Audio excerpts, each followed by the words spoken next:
cas mu ngi liggéey moom. mu ngi liggéey donte woon nii souvent mu dem fenn ñu nëbb ko réalité bi am foofu. parce que ci yéeneen ju rafet. daf ci xalaat collectivité territoriale yi nga xam moom moo leen boot.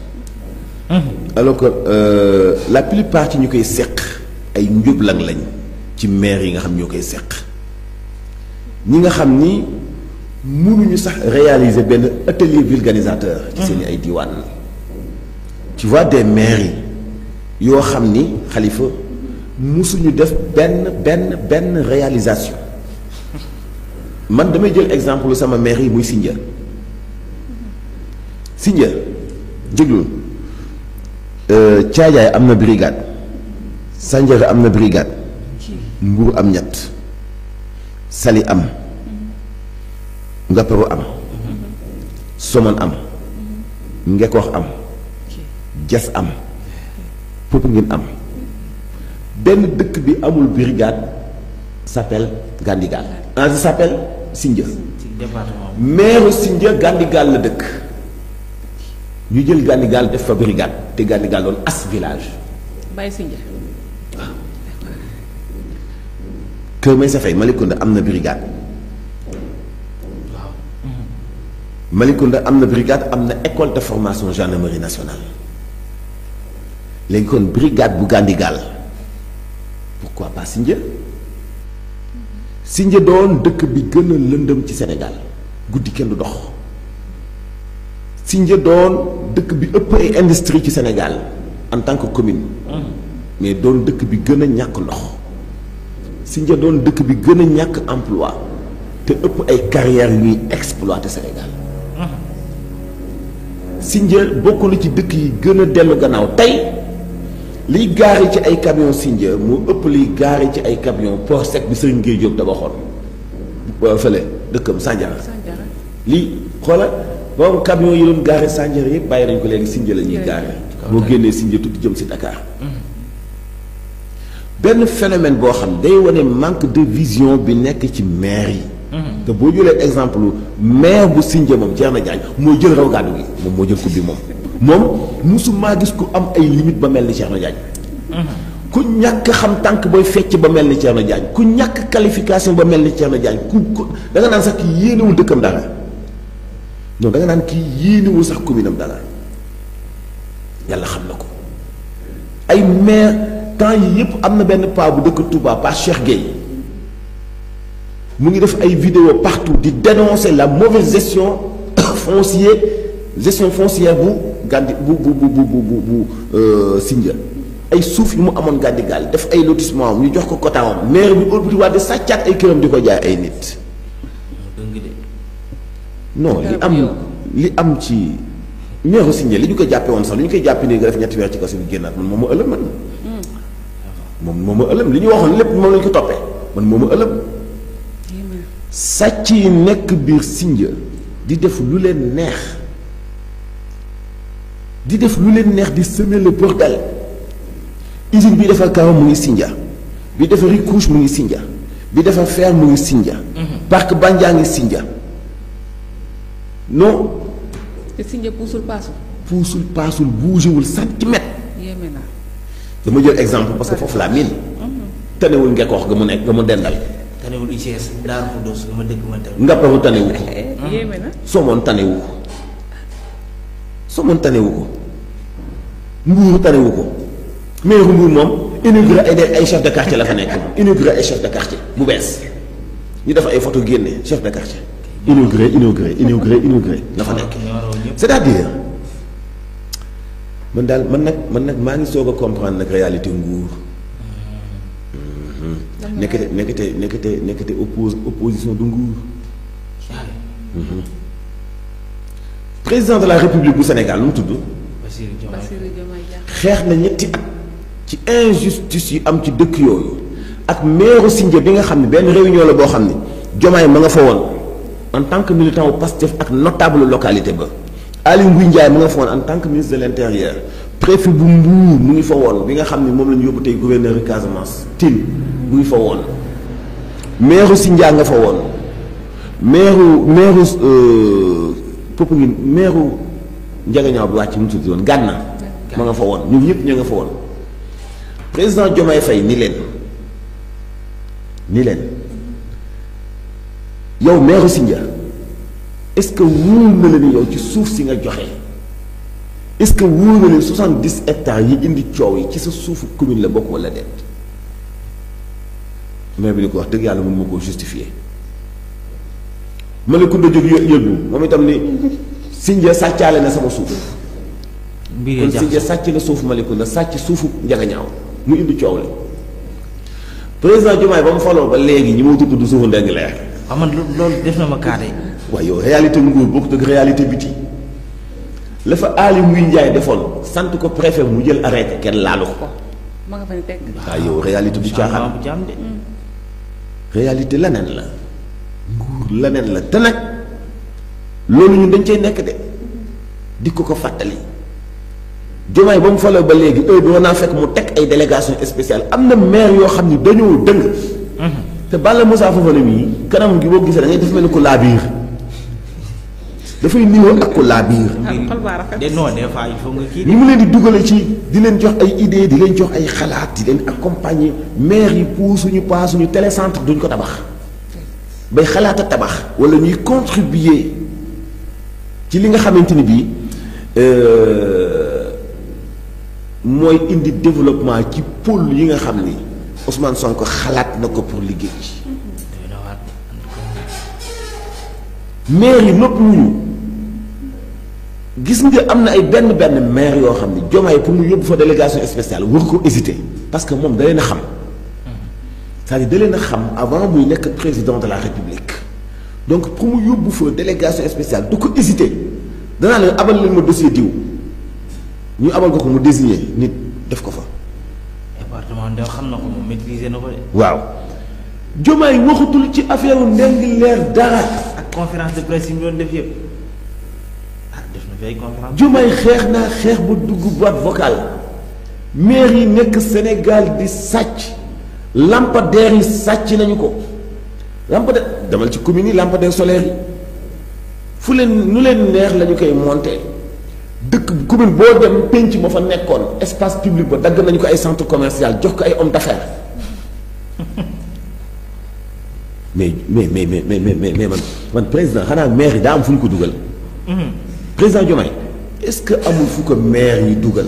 wax dëgg yàlla est-ce que amul fu ko maire yi dugal. parce que man non mënuma comprendre. est-ce que nekku ci tamit. ah dañ jot lu ngi ci rek de. su ci jógee rek mu jeex de. xëy na daal xëy na mu def ay élections locales anticipées mais 8 pôles yii nga xam ni mooy vision Ousmane Sonko bëgg koo taxawal. billaay du antu ni ñu ko bëggee Khalifa fii yëpp am na ay maires yoo xam ne dégagé wuñu leen parce que am na ay maires yoo xam ni Khalifa mënuñoo taxawal télécentre seen dëkk. amaluñu njariñ askan wa puusuñu paasuñu demuñu dikkuñu. élection leen fi bàyyi de. tey àll boobu noonu président Diomaye doon wax dem fa am na ay espagnol yu fa am ay 600 et quelques hectares ay italien ñu fay liggéeyloo ay ni façon travail boo xamante ni bii comme esclavage. comme esclavage et loo ko bëgg a dénoncer aussi souvent doo ko mun dénoncer parce que jigéen ji fay liggéey donte liggéey bi metti na ba nga jàpp ne dañ koy traitement esclavage mais ci lay gis boppam ndeysaan ci lay fortaatu ndeysaan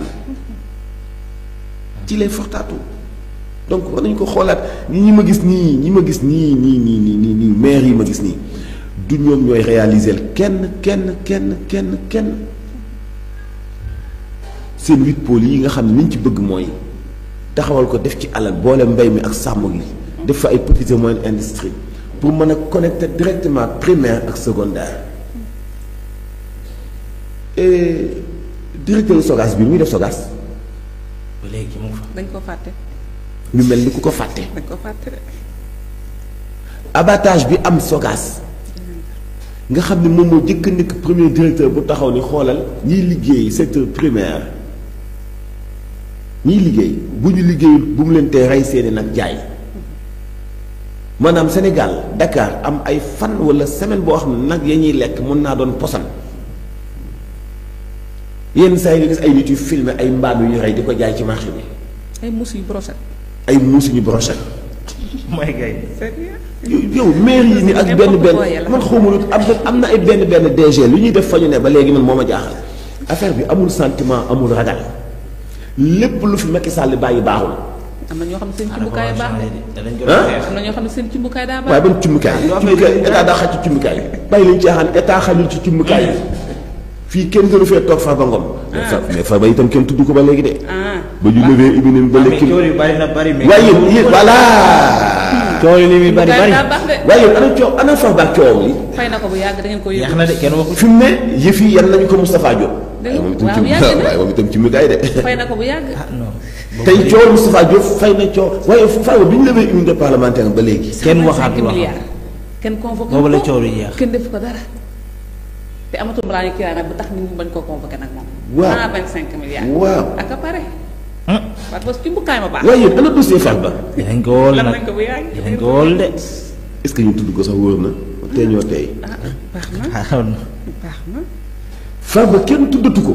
ainsi ñi nga jëm meeru kii de. jóge ba Farba ñëpp man est-ce que man wóor na muy tudd Farba man. neen Moustapha Diop rek kon comme état noppi na ci Farba. Moustapha Diop ak Tabaski Ngom ñoo see bës bi. est-ce que man ñu rëtti na muy tudd Farba. déedéet bu ko tudd de papa yii papa man dama.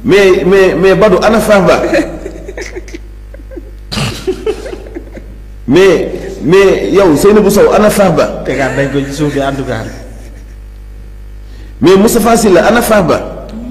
Moustapha Savané ana Farba gars yi yéen ana Farba. kenn tuddatul dossier Farba.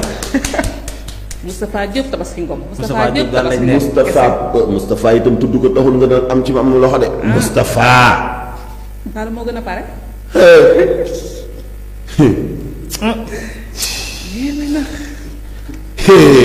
ñëpp a ko fàtte man ko turki jam turki jam ñëpp a ko fàtte. kenn xel lañ ko faxas turki jam.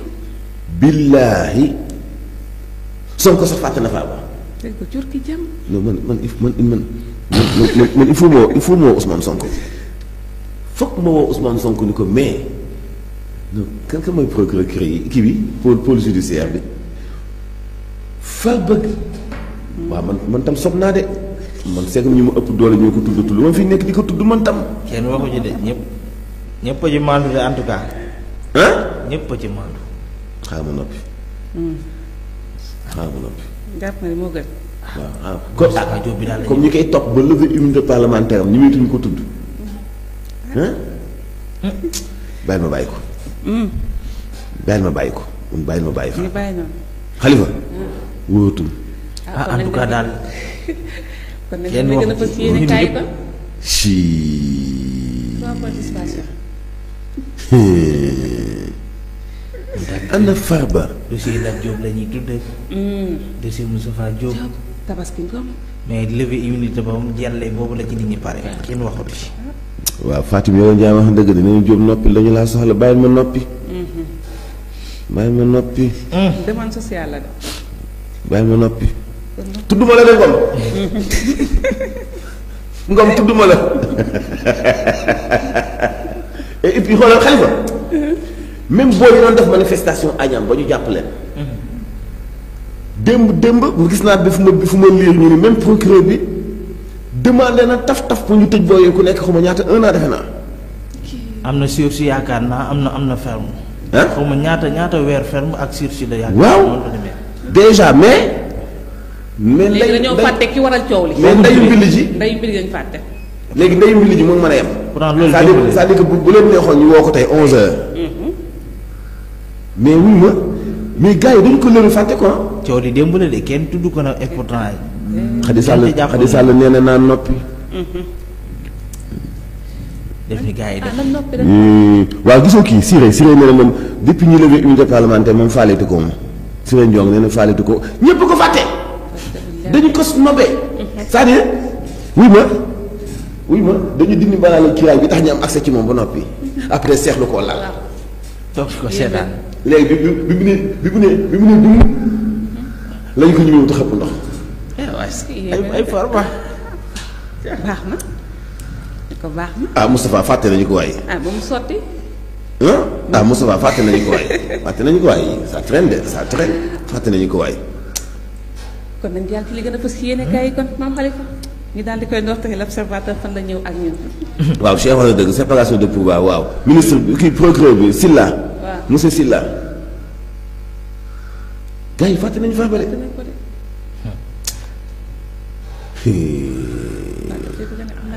fàtte nañu ko de Mohamed Sow fàtte nañu ko de. fàtte nañu ko waay. nañ def ni gars yi bon. fàtte nañu ko waay. ku ko laal ma. xoolal médias yi sax tudduñu ko. médias yi sax tudduñu ko. nee naa ko laal waaw tamit ma soog bay bëgg a dee. yow demal ci yéene kaay ma bàyyi Farba.